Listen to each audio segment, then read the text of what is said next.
నమస్కారం అండి. నా పేరు జీవేష్. మా అబ్బాయి పుట్టినరోజు సందర్భంగా ఏదైనా మంచి పని, ఒక సేవకి ఉపయోగపడే విధంగా చేద్దాం అనుకున్నాము.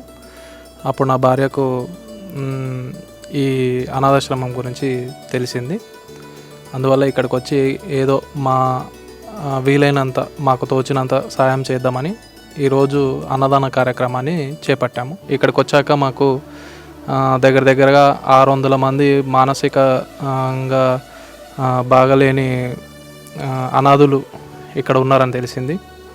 వాళ్ళందరికీ ఫెసిలిటీస్ కానీ, మేము కూడా భోజనం చేసాము. చాలా బాగా అనిపించింది. క్వాలిటీ ఫుడ్ కూడా మెయింటైన్ చేస్తారు. స్టాఫ్ కూడా చాలా బాగున్నారు. ఓవరాల్గా నీట్గా ఉంది ఆశ్రమం. నా పేరు అరుణ. ఎప్పుడైనా ఒకసారి ఇక్కడ అన్నదానం చేయించాలని అప్పటి నుంచి అనుకున్నాను. ఈసారి మా బాబు బర్త్డే కారణంగా ఇక్కడికి వచ్చాము. ఇక్కడ 600 మెంబర్స్కి ఒక ఇల్లు కల్పించి, వాళ్ళందరికీ ఇంట్లో ఉన్న ఫెసిలిటీస్ అన్నీ కల్పించి క్వాలిటీ ఫుడ్ ఇవ్వడము చాలా ఆనందంగా అనిపించింది.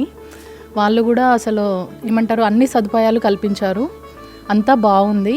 ఇంకా స్టాఫ్ కూడా బాగా ఉంది. అంతా క్లీన్గా మెయింటెనెన్స్ ఉంది.